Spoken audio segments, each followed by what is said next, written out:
Shalom Bapak Ibu. Kita akan mulai ibadah kita pada malam hari ini. Ibadah malam doa yang ketiga, Rabu Abu pada malam hari ini. Kita sama-sama akan mulai ibadah kita pada malam hari ini. Namun sebelumnya mari kita sejenak kita mengambil satu sejenak di hadapan Tuhan. Kita akan mulai ibadah pada malam hari ini. Kita naikkan satu pujian. Betapa dahsyat Engkau Tuhan, Pencipta segala yang ada.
Bapa kami di surga, kami bersyukur, berterima kasih buat setiap pelawatan Tuhan. Ketika Engkau boleh memimpin kami sepanjang hari ini, dan Tuhan masih berikan kami kesempatan pada malam hari ini untuk kami datang menaikkan setiap pujian kami, penghormatan kami kepadamu Tuhan.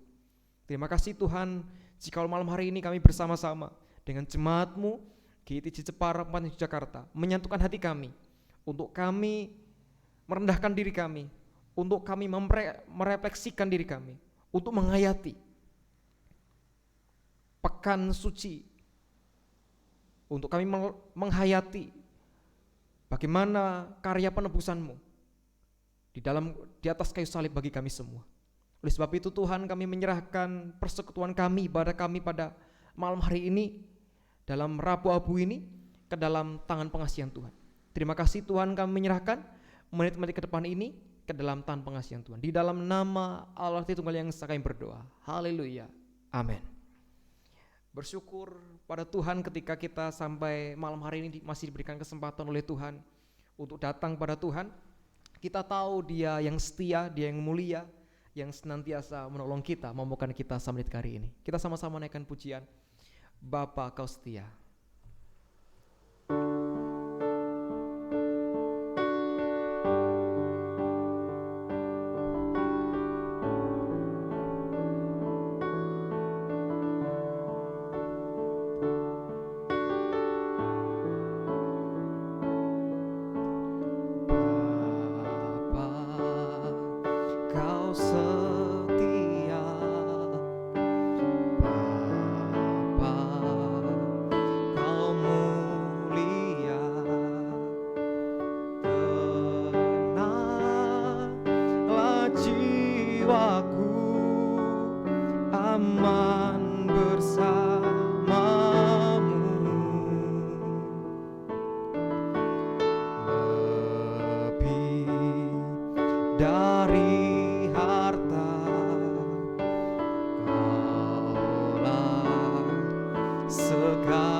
Setiamu, Kau menyediakan yang ku perlu. Kau setia, Kau mulia, dulu, sekarang, dan selamanya. Kau tunjukkan kasih setiamu, Kau menyediakan yang ku perlu. Kau setia, Kau mulia, Bapa, Kau setia. Sekali lagi kita sama-sama katakan, Bapa, Kau setia.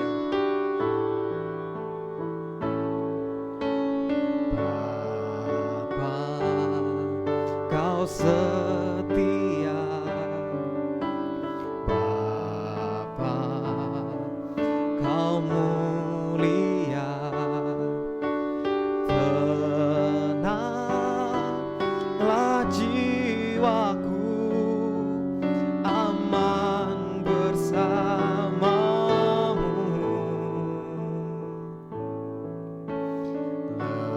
Lebih dari harta,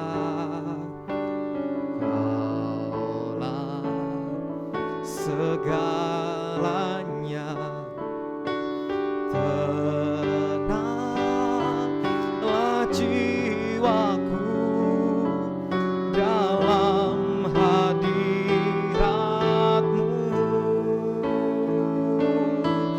Kau tunjukkan kasih setiamu,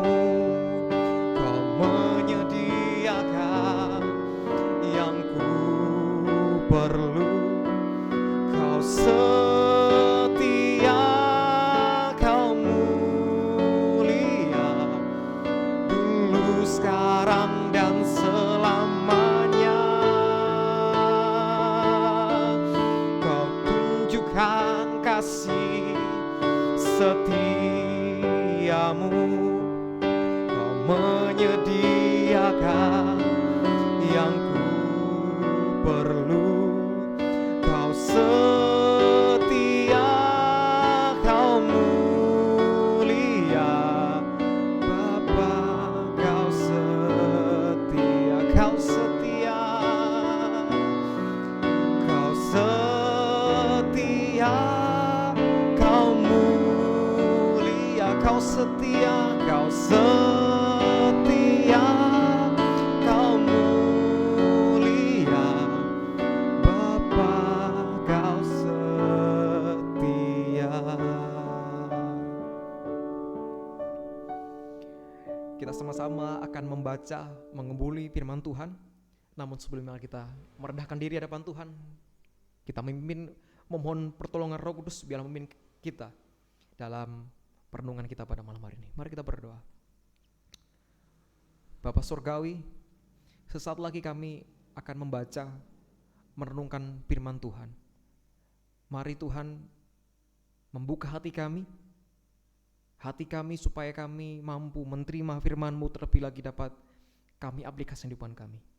Biarlah hari semakin hari di depan kami semakin sekehendak Tuhan. Begitu juga hamba-Mu yang penuh keterbatasan ini, biarlah kuasai dengan kuasa yang tidak terbatas itu. Biarlah apa yang kami sampaikan sesuai dengan kehendak-Mu, seturut dengan kehendak-Mu. Dan biarlah kehendak-Mu yang terjadi kepada setiap kami pada malam hari ini. Berfirmanlah Tuhan, karena kami semua siap mendengarkan. Di dalam nama Tuhan Yesus kami berdoa. Amin. Matius pasal yang ke-26 ayat 14 sampai yang ke-25. Matius pasal yang ke-26 ayat 14 sampai yang ke-25. Demikian firman Tuhan. Kemudian pergilah seorang dari ke-12 murid itu yang bernama Yudas Iskariot kepada imam-imam kepala. Ia berkata, "Apa yang hendak kamu berikan kepadaku supaya aku menyerahkan diri kepada kamu?" Mereka membayar 30 uang perak kepadanya. Dan mulai saat itu ia mencari kesempatan yang baik untuk menyerahkan Yesus. Pada hari pertama dari hari raya roti tidak beragi, datanglah murid-murid Yesus kepadanya dan berkata, "Di mana engkau kendaki kami mempersiapkan perjamuan Paskah bagimu?"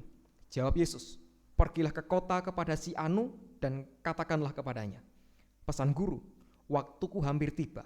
Di dalam rumahmu lah aku mau merayakan Paskah bersama-sama dengan murid-muridku.'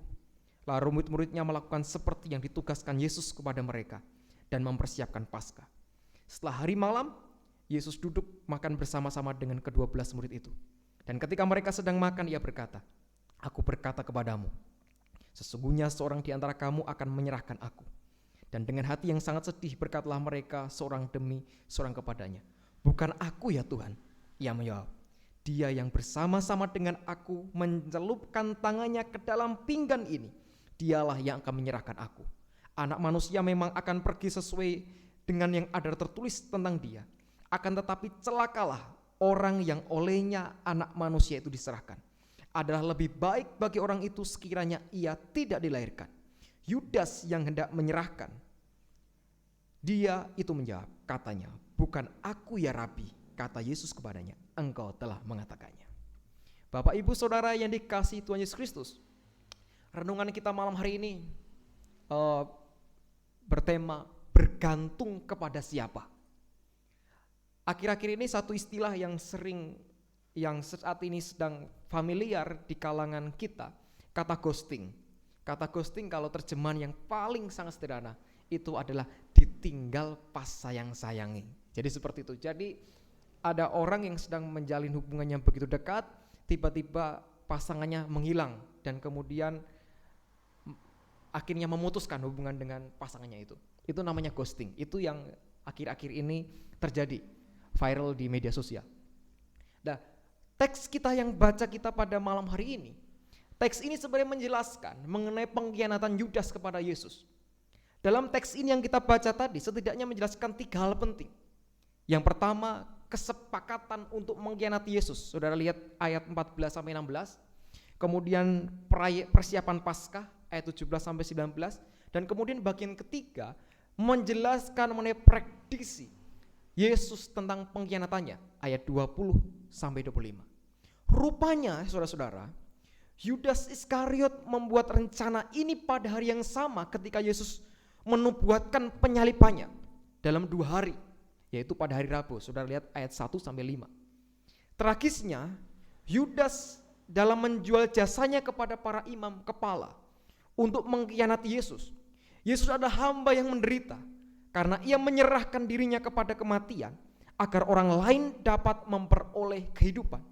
Sebaliknya, Yudas menyerahkan Yesus kepada kematian agar ia dapat memperoleh keuntungan bagi dirinya sendiri. Perenungan di pekan suci ini memberikan penjelasan mengenai kebergantungan. Kebergantungan akan menentukan langkah dan tindakan kita. Teks ini memberikan pelajaran mengenai kebergantungan Yudas. Renungan malam ini akan memberikan 3 jenis kebergantungan. Apa saja jenis-jenis kebergantungan tersebut? Mengapa Yudas yang begitu dekat dengan Yesus tiba-tiba meninggalkan Yesus dan bahkan mengkhianati dan menjual Yesus? Kira-kira kenapa? Yang ini akan kita bahas dalam teks ini. Yang pertama, jenis kebergantungan yang pertama adalah bergantung kepada diri sendiri. Yudas mementingkan diri sendiri daripada kepentingan orang lain. Dalam teks ini dijelaskan bagaimana Yudas mengkhianati Yesus. Yudas menjual Yesus dengan 30 keping perak. Demi mengejar ambisinya sendiri, Yudas rela menjual gurunya dan ia mencari kesempatan yang baik untuk menyerahkan Yesus. Kebergantungan Yudas kepada dirinya sendiri didorong oleh 30 keping perak itu. Yudas rela menggadaikan gurunya bagi kepentingannya sendiri. Dengan kata lain, Yudas berasumsi pilihannya adalah yang terbaik. Yudas menganggap dirinya adalah lebih benar daripada Tuhan. Kebergantungan diri sendiri ditengarai oleh sifat yang menganggap diri paling benar dan baik.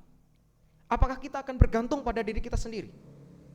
Ketika kita bergantung pada diri sendiri, maka kita akan berupaya untuk menghalalkan berbagai cara untuk merealisasikan ambisi kita. Orang yang bergantung pada diri sendiri tidak akan membutuhkan pertimbangan dan nasihat orang lain. Dia beranggapan bahwa dia selalu benar. Apakah kita seringkali bergantung pada diri sendiri? Pelayanan kita mungkin bergantung pada diri sendiri. Pelayanan kita oleh karena motif kita ingin populer, ingin dipuji, ingin dihormati, ingin menampilkan sesuatu wah sehingga orang akan melihat terkejut dan tersontak, oh kamu luar biasa. Apakah itu? Kalau itu yang kita bergantung pada itu dan ketika itu tidak kita dapat, maka kita akan menyerah dan meninggalkan pelayanan kita. Itu jenis yang pertama. Jenis yang kedua, bergantung kepada keadaan. Ada beberapa penafsiran yang berasumsi bahwa Yudas berasumsi mengenai tindakan yang dilakukan Yudas ini. Penafsiran yang pertama mengatakan Yudas biasanya memegang uang kas, Yohanes 13 ayat 29. Dan disinyalir Yudas sering mengambil uang kas tersebut. Ada yang mengatakan korupsi dan lain sebagainya. Tetapi hal lain juga dapat dilihat dari peristiwa Yesus diurapi di Betania, pasal 12 ayat 3 sampai 5.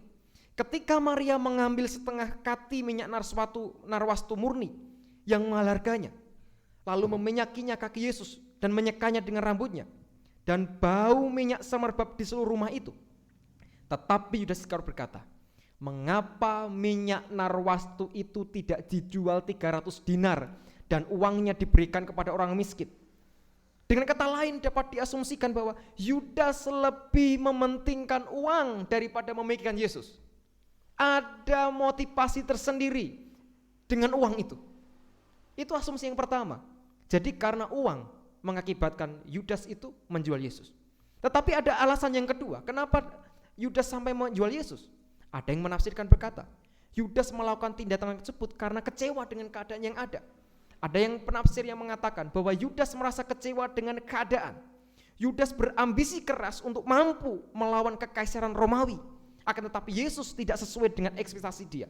Akhirnya Yudas kecewa. Keadaan sangat memengaruhi apa yang dilakukan. Yudas lebih bergantung kepada keadaan. Keadaannya mengecewakan, membuat Yudas mengambil keputusan yang tidak tepat. Berapa sering kita bergantung pada keadaan? Ketika keadaan baik, maka kita akan bersifat baik. Ketika keadaan tidak baik, maka sikap kita tidak baik. Jangan mengambil keputusan yang ditentukan oleh keadaan.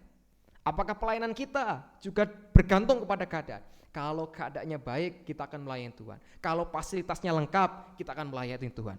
Kalau jemaatnya baik-baik, kita akan melayani Tuhan. Atau keadaan karena materi, kalau ada uang maka kita akan melayani Tuhan. Kalau ada materi yang banyak, kita akan melayani Tuhan. Lah itu bergantung, kebergantungan kita apa?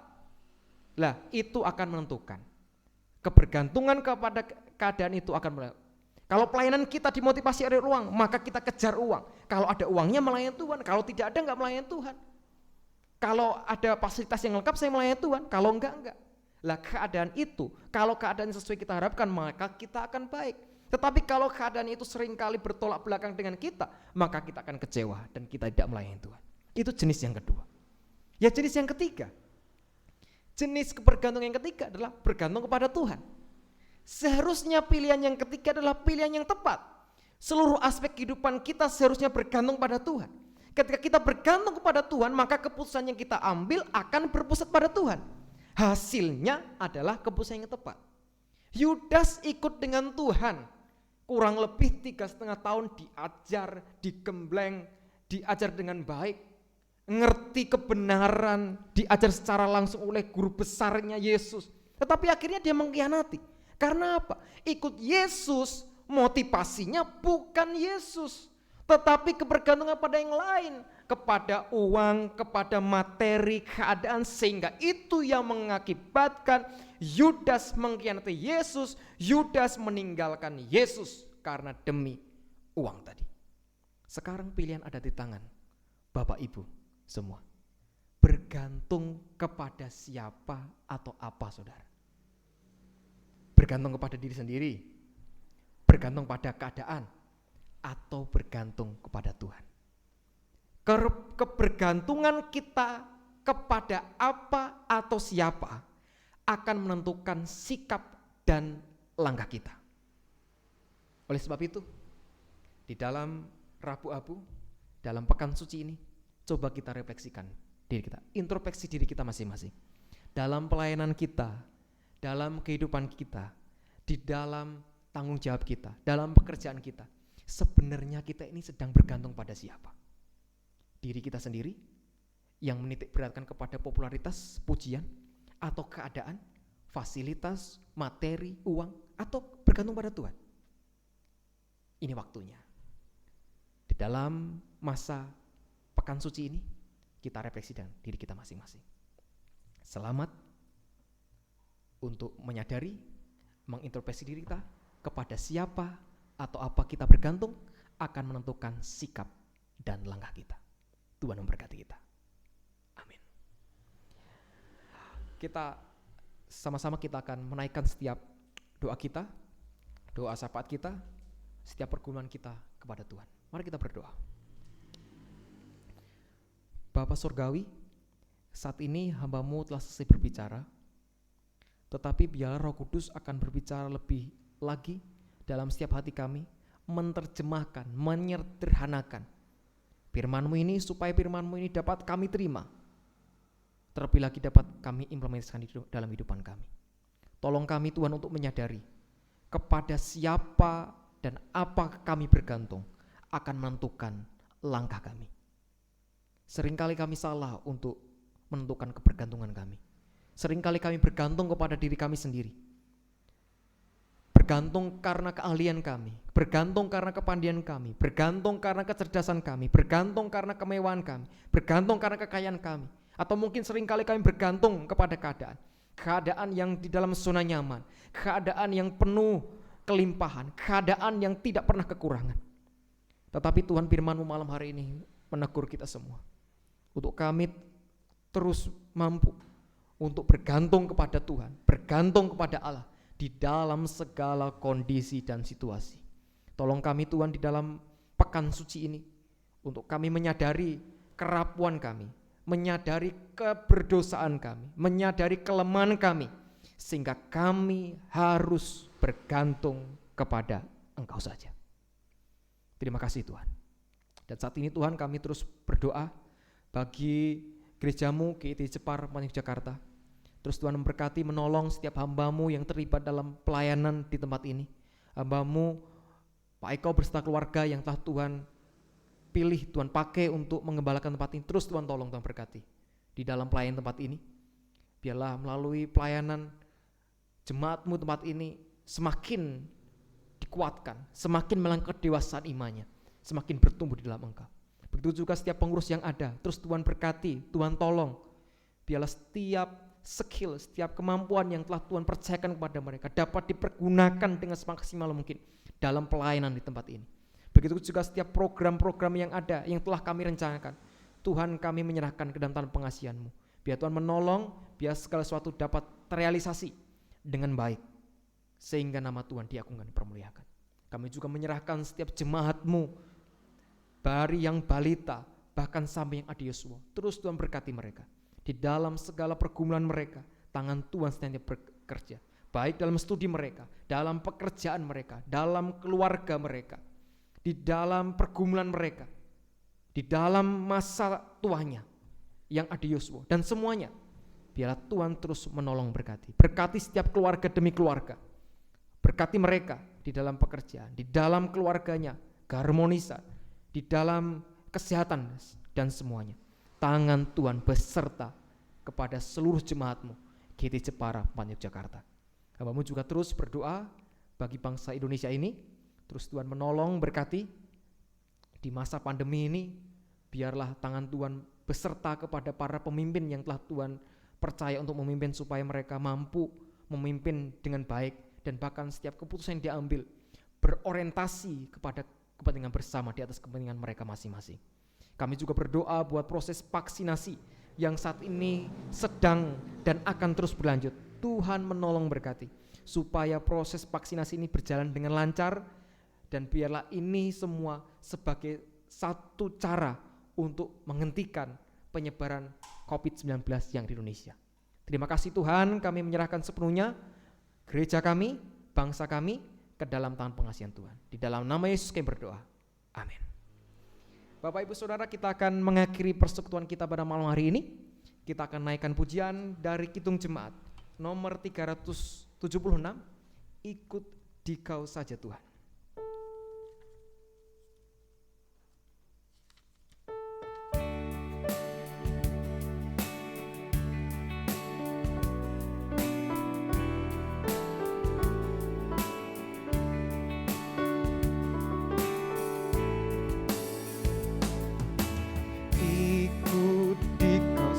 Tuhan, jalan damai bagiku.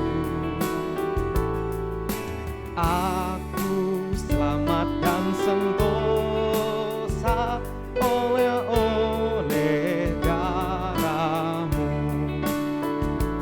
Aku ingin ikuti Kau dan mengabdi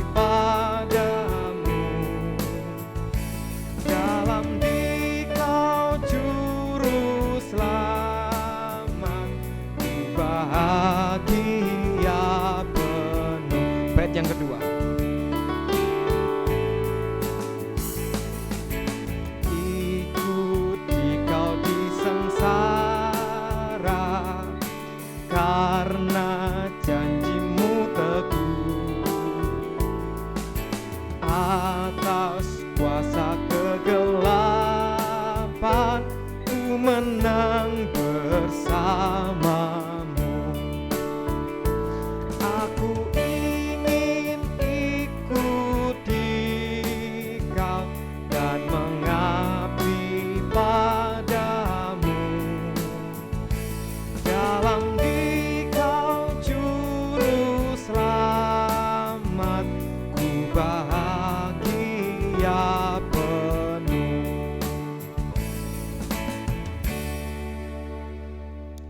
Ibu jemaat yang dikasihi Tuhan Yesus Kristus, marilah kita memohon berkat dari Tuhan.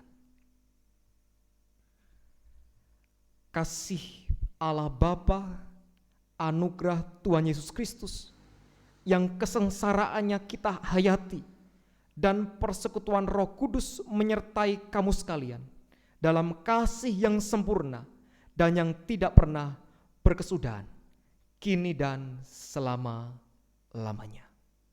Amin. Selamat malam, Tuhan Yesus memberkati kita semua.